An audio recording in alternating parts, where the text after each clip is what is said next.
We're very excited about the launch of our new magazine and initiative, Providence, a journal of Christianity and American foreign policy, which aims to create a new community of evangelical and Protestant thinkers addressing issues of national security and international affairs with a strong emphasis on understanding the divinely appointed vocation of the state,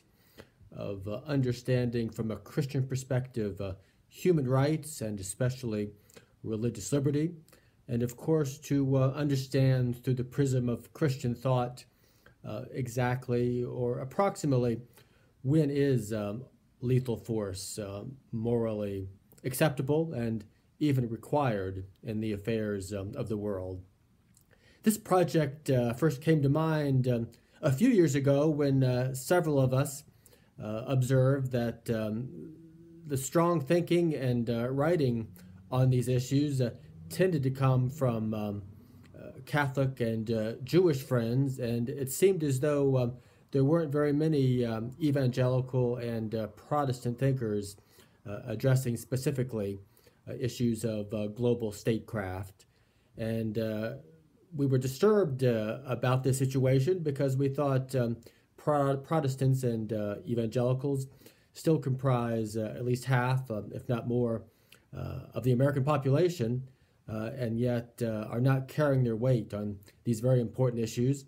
partly because of the implosion of the mainline Protestant world over the last 50 and 60 years, and the fact that evangelicalism,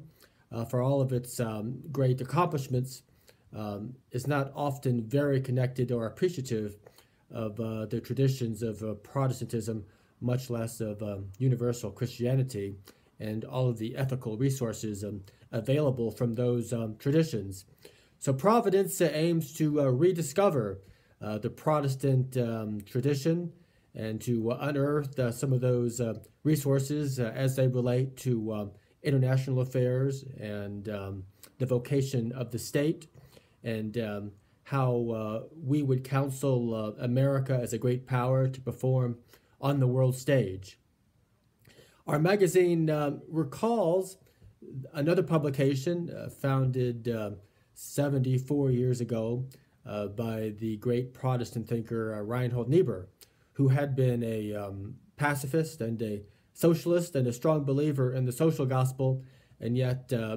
with the advent of Hitler's National Socialism and Japanese militarism,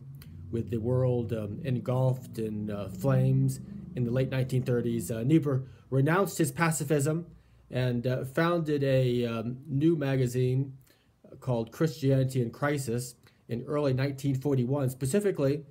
to appeal to and to summon literally to arms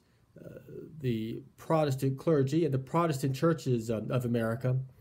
many, if not most of which, had succumbed to pacifism starting after World War I and accelerating throughout the 1930s. And Niebuhr was making the case that if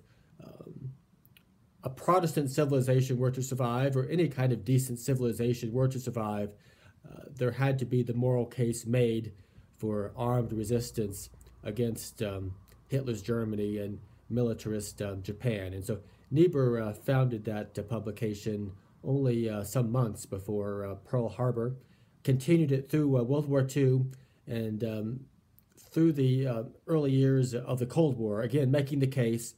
that Christians have a moral duty to examine and to make the arguments for resistance to totalitarianism and to all systems that assault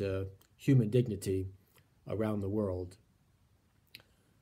We face somewhat a similar situation in the world today, perhaps not as dramatic as early 1941, but the challenges are somewhat the same in that much of American Protestantism and even large swaths of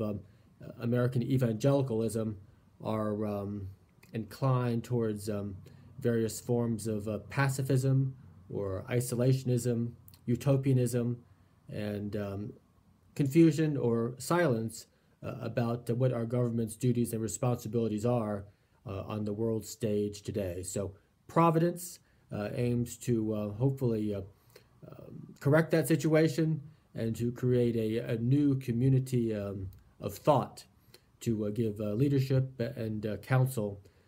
to today's evangelicals and Protestants and to the rising generation. So we invite you to join us in this project and in this great adventure. We expect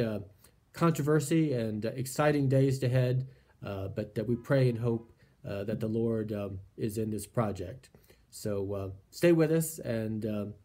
we'll be keeping you informed.